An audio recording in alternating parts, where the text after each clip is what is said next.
Hey everybody, welcome to Film Fanatics. This is Sean and today we're going over 7 Marvel characters who were completely changed for the movies.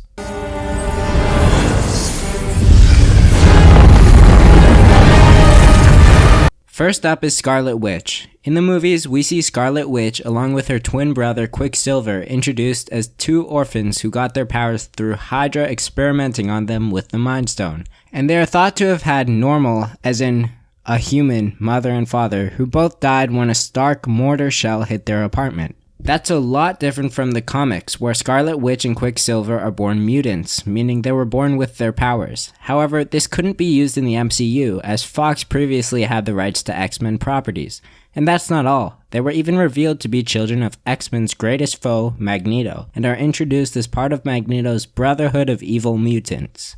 As for powers, in the MCU so far, Scarlet Witch can conjure blasts of red telekinetic energy. She can also use this energy to create barriers, levitate, and move objects, to communicate and read thoughts by telepathy, and even to manipulate the minds of others. In the comics, she has a different power set. She manipulates a primal force known as chaos magic, which affects the nature of reality itself. At a basic level, this allows her to project devastating hex bolts or alter probability in a localized area. And then in the House of M, we find out that she can rewrite reality instantaneously, even once warping reality to have no more mutants. It's possible that some of those powers will come to the MCU though, as many clues add up to WandaVision being adapted from the House of M series. Things are gonna get easier. Ooh, child, things will get brighter. Listen to these words. Ooh, child, things are gonna get easier. Number 2 is Star-Lord. Star-Lord is one of my favorite characters in the MCU. He's funny, charismatic, and nobody can beat him in a dance-off. What's different about Star-Lord in the comics? Well, a lot. The comic book version isn't quite as funny or witty as the MCU version, and the biggest differences lay in his family heritage. The movies put Ego the Living Planet, a Celestial, as his father. However, in the comics, his father is Jason of Spartax. His mother was killed by 2 Badoon soldiers looking to end Jason's bloodline, both of whom Peter killed with a shotgun as a child. He is later placed in an orphanage before growing up to become an astronaut. On a NASA mission, his ship malfunctions and he becomes stranded in the unknown reaches of space, where Yondu and the Ravagers save him and make him one of their own, rather than being abducted as a child as he is in the movies. In the comics, he later goes on to become an interplanetary policeman and then formed the 2008 version of the Guardians of the Galaxy that served as inspiration for the MCU Guardians of the Galaxy. Yes! I have single-handedly vanquished the beast!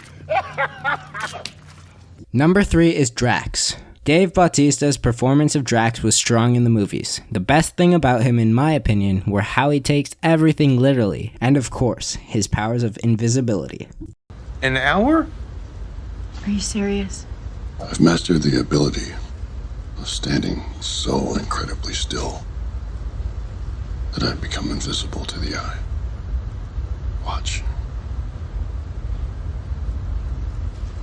He's also a strong fighter, particularly good with knives. But he's nothing like the comic version of himself. He doesn't have these same traits, and even his backstory is different. In the comics, Drax is an artificially created being by Thanos' grandfather Kronos, who took the spirit of a human named Arthur Douglas and placed it inside a powerful body while removing all of Arthur's past memories and replacing them with the hate and pure desire to kill Thanos. In the comics, Drax has superhuman abilities and can shoot blasts from his hands, fly, can detect the location of any other living beings, and he doesn't take everything literally. His character also has a green tint in the comics instead of the bluish gray paint that covers Dave Bautista's body in the film adaptations.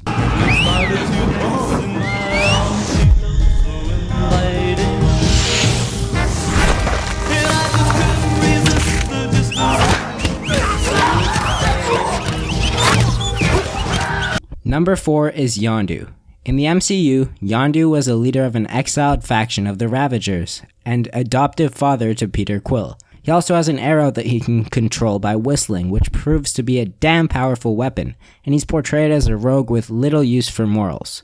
In the comics, about none of this is the same as his other similar appearance. The comic book version of Yondu was a founding member of the original Guardians of the Galaxy, and at one point was believed to be the last surviving member of the Centaurian race. Yondu was an extremely religious person who, like all Centaurians, had a deep connection to nature that he could feel both spiritually and telepathically. Yondu was also a man of high principles. He followed a strict moral compass, and if he were to ever stray from it, his soul wouldn't be at peace. He also used a bow and arrows, not the same whistling arrow he has in the MCU. Stark, got a lot of stray stuff in your tail. Just trying to keep him off the streets. Well, they can't bank worth a damn. Find a tight corner. Number 5 is Hawkeye. When it comes to abilities, the comic book and movie characters are very similar. Some ways Marvel changed Hawkeye for the movies are, the comic book version wears a purple costume and a flamboyant mask, whereas movie Hawkeye wears a black shield-issued uniform that doesn't really draw attention. Another difference we found out about in Avengers Age of Ultron is that Hawkeye lives on a farm and has a wife and kids. In the comics, Hawkeye has no wife or kids, but he was once married to Mockingbird, who was shown in Marvel Agents of S.H.I.E.L.D. rescuing Simmons from Hydra, where they were both undercover. Number 6 is Mar-Vell. In the movies, Mar-Vell was a military scientist on Earth who worked on creating a lightspeed engine by harnessing the power of the Tesseract. She posed as a human, but was actually a Kree who was helping the Skrulls try to escape to a new galaxy using this lightspeed engine. She dies after being shot down by the Kree Star Force and killed by Yon-Rogg when trying to test drive the engine. In the MCU, soon after her death, Carol Danvers got her powers when the same lightspeed engine was destroyed and she was exposed to the energy of the Tesseract. In the Marvel Comics, Captain Mar-Vell is very different. He was Marvel's original Captain Mar-Vell and a respected captain of the Kree Empire, initially sent to Earth to study if humans pose a risk to the Kree Empire or not. Mar-Vell was a pink Kree, which allowed him to easily interact with humans as he looked quite similar, and allowed him to grow to like humans. He defended Earth for years, even from his own people. The Captain Marvel we know in the MCU was exposed to the Psych Magnetron, which was capable of turning dreams into reality, and since Carol Danvers looked to Captain Mar-Vell as a hero, she gained powers he had.